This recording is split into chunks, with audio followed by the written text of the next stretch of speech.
నమస్తే అన్న. నమస్కారం. తీసుకోండి. Thank you. నమస్కారం సార్. నమస్తే సాబ్. నమస్తే. మంచిగున్నారా? జర మన పేపర్లు ఇస్తే ఎత్తుకోపోతా. మేడం గారు ఆ ఫైల్ చూస్తున్నారు, ఇంకొంచెం టైం పడుతుంది. ఇంకా పడుతుంది టైం? ఎక్కడా ఆమె?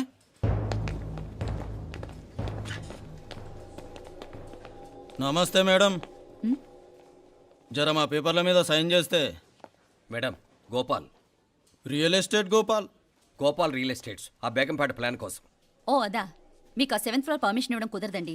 అంతేకాదు 5-6 ఫ్లోర్లు కూడా మీరు బాల్కనీలు చాలా ఎక్స్టెండ్ చేసి కట్టారు. సిమెంట్ కూడా చాలా నాసిరకం వాడారని మా ఇంజనీర్ల రిపోర్ట్. సో ఆ 7th ఫ్లోర్ విషయం పక్కన పెట్టి ముందు ఆ 5th, 6th ఫ్లోర్లు పడగొట్టి బాగా కట్టించండి. ఎవరితో మాట్లాడుతున్నావు తెలుసా? తలకాయ తెగిపోద్ది. ఏంద్రా దూకుడు? మేడం గారితో అట్టానా మాట్లాడేది?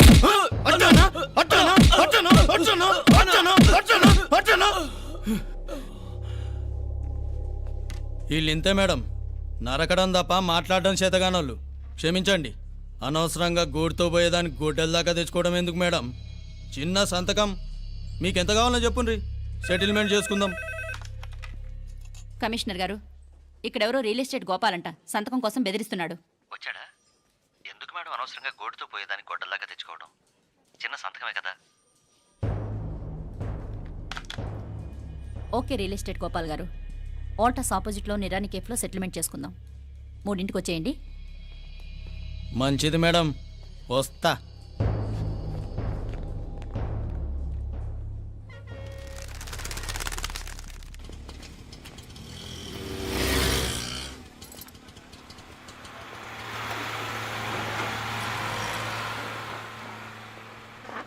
నమస్తే మేడం. నమస్తే.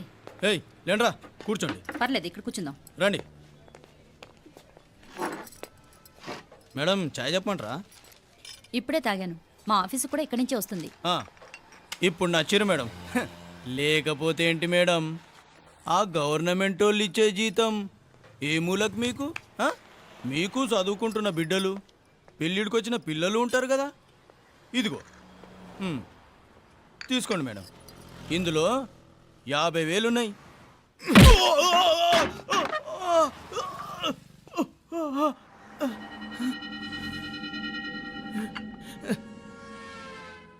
అన్నట్టు వీడు మా అబ్బాయి నువ్వన్నట్టుగా చదువుకుంటున్నాడు. జనరల్గా ఇలాంటి విషయాలన్నీ వీడే చూసుకుంటాడు. మీరు చూసుకోండి. నాకు అవతల ఆఫీస్లో బోల్డ్ పనులున్నాయి. వస్తాను. అవునరా, ఈ హోటల్లో పాయా కూడా చాలా బాగుంటుందనుకుంటాను. కొంచెం రుచి చూపించరాదు?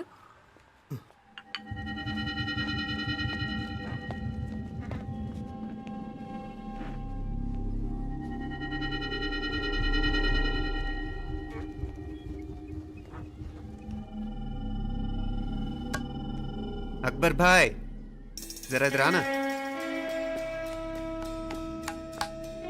ఈ రోజుకి సర్వీస్ క్లోజ్ చేసి జీ. దాంట్లో 50,000 ఉన్నాయి. డ్యామేజ్ ఖర్చులు కొంచెం లేలో బాయ్.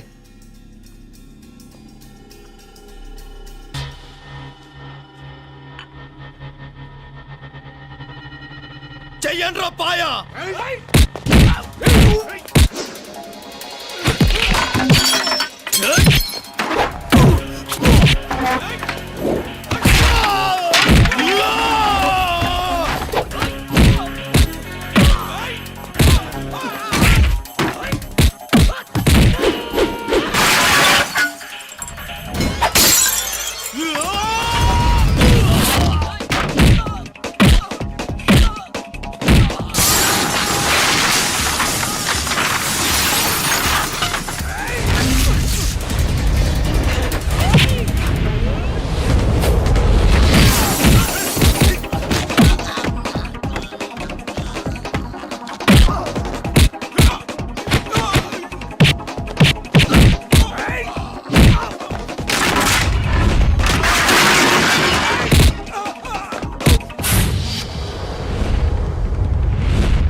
ఏరా ఎలా ఉంది పాయ?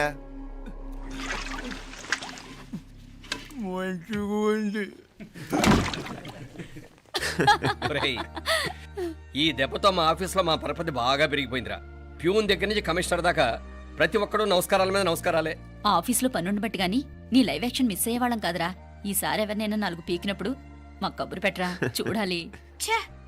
ఎక్కడైనా కొడుకు గొడవ పెట్టుకొస్తే పేరెంట్స్ మందులిస్తారు, మీరేమో మందులేస్తున్నారు. అసలు మీరు పేరెంట్సేనా?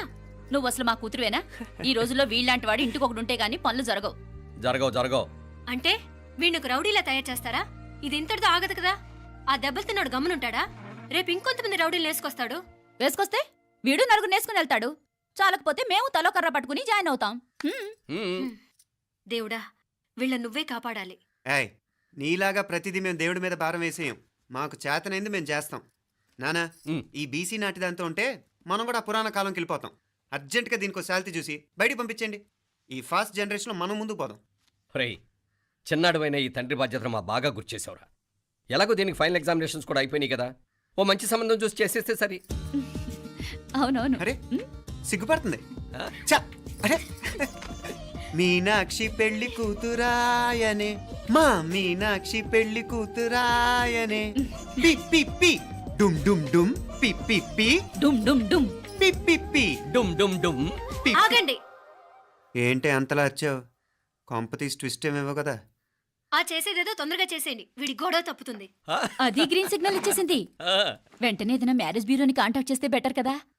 ఇలాంటి బ్యూరోల్ని ఇంటర్నెట్ని నమ్ముకోవడం అంత మంచిది కాదు. ఏదైనా మనాళ్ళలోనే దగ్గర సంబంధం చూస్తే మంచిది.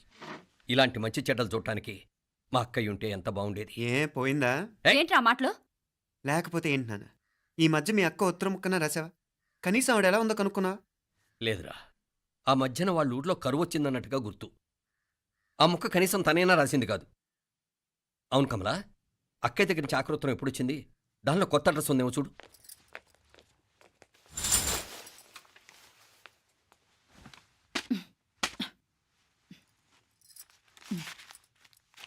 ఇవి చూడు.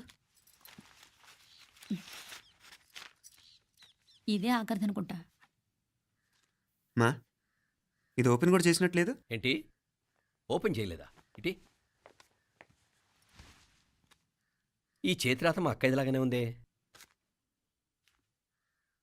లానే ఉంటాం కాదు, మీ అక్క దగ్గర నుంచే. మరీ ఫాస్ట్ జనరేషన్ అయిపోయి సంవత్సరం క్రితం వచ్చిన లెటర్ను ఓపెన్ చేసి తీరుకు కూడా లేకుండా పోయింది. చిరంజీవి ఆనందరావుకి మీ అక్క ఆశీర్వదించరా అనేది, పిల్లలు మీరు క్షేమంగా ఉన్నారని భావిస్తున్నాను. మీ బావ పోయిన దగ్గర నుంచి ఆరోగ్యం అంతంత మాత్రంగానే ఉంది. దానికి తోడు మనిషిని పాము కాటేసినట్టు మన ఊరిని కరువు కాటేసింది. వర్షాలు లేక పొలాలన్నీ బీడివారిపోయాయి. వానలు పడాలని మొక్కని దేవుడు లేడు. గొడ్లు కూడా సరైన తిండి లేక ఎముకలు గూళ్ళైపోయాయి. అందరూ ఊరు వదిలి వలసిపోతున్నారు. నేను కూడా పక్క ఊరికి వెళ్ళిపోదాం అనుకుంటున్నాను. ఖర్చులు కొంచెం ఇబ్బందిగా ఉంది. ఏమనుకోకుండా 2000 ఉంటే సర్దామని ఈ ఉత్తరం రాస్తున్నాను. అమ్మా నాన్నలు గుర్తుగా మిగిలిపోయిన ఆ పొలం అమ్మటానికి మనసు రాక నిన్ను అడుగుతున్నాను. వెంటనే ఏ విషయం తెలియజేస్తామని ఎదురు చూస్తూ మీ అక్క పార్వతి.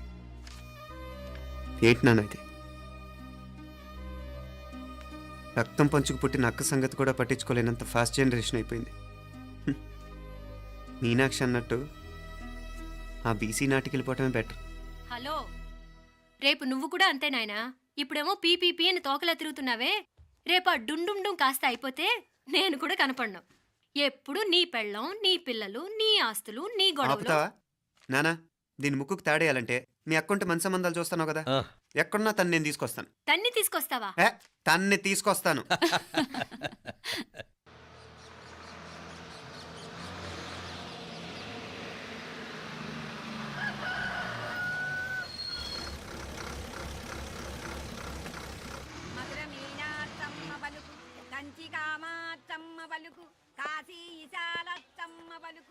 బాబు, ఇక్కడ కావూరి పార్వతమ్మ గారి ఇల్లు ఆ సందులో రామాలయం పక్కనుందండి.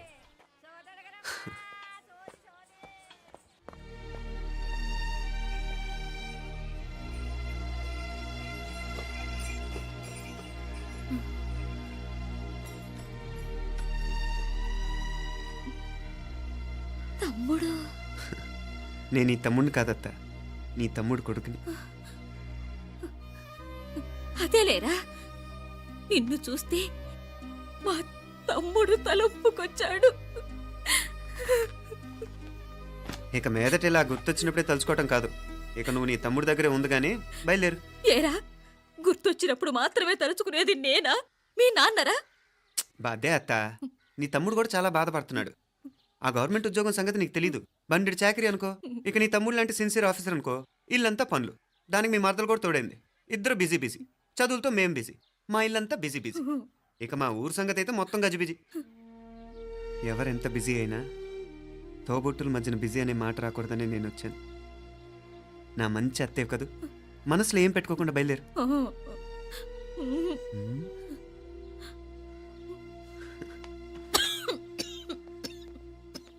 ఇంకా ఈ నాటు మందులతో పనేంటత్తా? నీ తమ్ముడు నిన్ను పెద్ద ఆసుపత్రిలో చూపించాలని చూస్తుంటేను. ముందు నువ్వు బయలుదేరు. నేనేమైపోతే మీకేంట్లేరా? మీరా బిజీ బిజీ ఊళ్ళోనే హాయిగా ఉండండి. ఇదేంటి నేను మాట్లాడేస్తున్నాను? నువ్వు మాట్లాడకపోతే ఎలా అత్తా? ఆడపిల్లకి అమ్మ మీద ఆశ, మగపిల్లాడికి అత్త మీద ఆశ. నేనేం నీకోసం ఆడపిల్లని కనలేదుగా. కనేసున్నా పోయేది. దాన్ని నేనే పెళ్ళాడేసి నీకు తోడుగా ఇక్కడే ఉండిపోయేవాడిని. అప్పుడు అని అనుకుంటే నేను ఆడేవాడిని. చెప్తున్నాను కదత్తా, మీ అక్క తమ్ముళ్ళ మధ్యన ఉంది చాలా చిన్న గీత. మన ఇంట్లో పెద్ద దిక్కు నువ్వే కదా. నీ తమ్ముడే మీనాక్షికి దగ్గర సంబంధం చూస్తే బాగుంటుంది అంటున్నాడు. ఆ మంచి చెడ్డ చూడాలంటే మాకు నువ్వు తప్ప ఇంకెవరున్నారు చెప్పు? మీనాక్షికి సంబంధాలు చూస్తున్నారా? ఇంకా చూడలేదత్తా. నీ తమ్ముడు నీకే అపనప్ప చెప్పాలనుకుంటున్నాడు. అట్టయితే ఆ బూరుగు పిల్లల సంబంధం మాట్లాడేస్తే సరి. ఏ బూరుగు పల్లెలు? అదేరా, కుర్రాడు కూడా బాగా చదువుకున్నాళ్లే, ఇంద్రవల్లిలో ఉంటారు. అయితే మనం హైదరాబాదు. ఆ నా తమ్ముడి కూతురు పెళ్లి నేను కాక మరెవర్రా చేసేది? నేను బండి కట్టించుకుంటారా? కొంచెం ఆగరా, ఏదైనా తిని వెళదు. తర్వాత తింటానత్తా. నువ్వు ముందు రెడీ రెడీ అవు.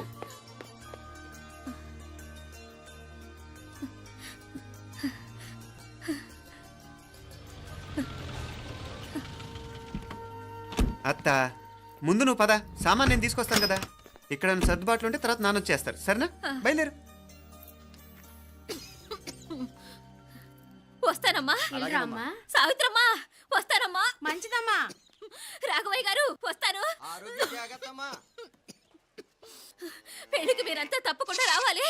వస్తాను.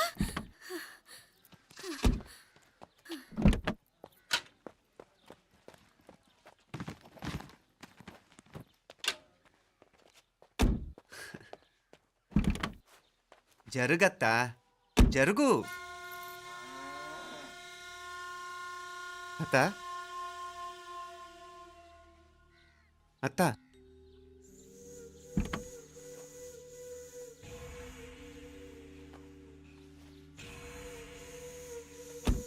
ఏమైంది పార్వతమ్మా? పార్వతమ్మా, పార్వతమ్మా! అయ్యో, ఎంత ఘోరం జరిగిపోయింది. ఉన్నట్టుండి పడిపోయింది.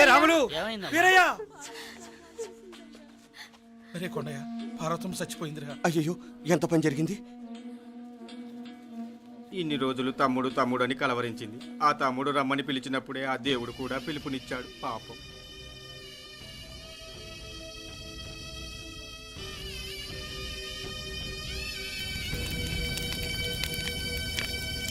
మా నాన్నగారి సంతానంలో నేను తప్ప ఇంకెవ్వరూ మిగల్లేదు.